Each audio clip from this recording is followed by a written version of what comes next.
संविधान बचाओ, लोकशाही बचाओ. फुले शाहू आंबेडकर विचार मंचचा. आपल्या धडक आणि कर्तव्यदक्ष कार्यपद्धतीमुळे ओळखले जाणारे एफडीआय आयुक्त तुकाराम मुंढे यांच्या समर्थनार्थ कडेगाव तालुक्यात अभूतपूर्व जनक्षोभ पाहायला मिळाला. एका प्रामाणिक अधिकाऱ्याच्या बदलीच्या विरोधात संपूर्ण कडेगावकर आणि विविध सामाजिक संघटना संविधान बचाव लोकशाही बचाव म्हणत रस्त्यावर उतरल्या.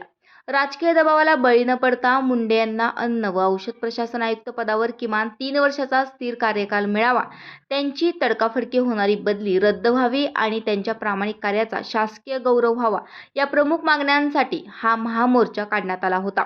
यावेळी शेतकरी संघटनेचे राष्ट्रीय अध्यक्ष रघुनाथ दादा पाटील यांनी शासनावर जोरदार हल्लाबोल केलाय. प्रामाणिक अधिकाऱ्यांची कोंडी करणाऱ्या शासनाविरोधात जनतेने आता एकजूट होण्याची गरज आहे असा इशारा त्यांनी दिलाय. पाणी संघर्ष समिती, शेतकरी कामगार पक्ष आणि आरपीआय सह अनेक संघटनांनी एकत्र येत प्रशासनाला थेट इशारा दिलाय. आता तरी शासन या लोकभावनेची दखल घेणार का? एखादा प्रामाणिक माणूस आला तर त्याची बदली करत असते. आज समाजाला फक्त खायला आपल्याला दूध आहे, प्रत्येकाला दूध लागतंय. आज पेढ आहे, आईस्क्रीम आहे, कुठलीही गोष्ट दुधाचे आपण पदार्थ खातोय आणि सगळे भेसळ आहेत. आज शेतीचे औषध आहेत त्यात सुद्धा भेसळ करायला लागले, लागवड आहे ह्यात भेसळ आहे आणि प्रत्येक वेळेला संघर्ष करायला लागतोय सर्वसामान्यांसाठी दुधाचा. आज तुकाराम मुंढेची बदली होऊ नये म्हणून आलोय. असे अधिकारी प्रत्येक ह्याच्यातले आले तर त्यांची सुद्धा आपण ते सगळ्यासाठी समाज उतरू शकतो त्यांच्यासाठी, पण ते प्रामाणिकतापणा राखला पाहिजे प्रत्येकाने आणि आलं पाहिजे. ह्याच्यासाठी आपण आज आलेलो आहे आणि प्रत्येकानं दुधाच्या विषयावरती आहे, हे भेसळ आहे, संविधान बचाव आहे. का तर सरकार कदाचित बदली होणार नाही, पण बदली झाली तर प्रत्येकानं रस्त्यावर आलं पाहिजे. हे 2 मिनिटं बोलून थांबतो.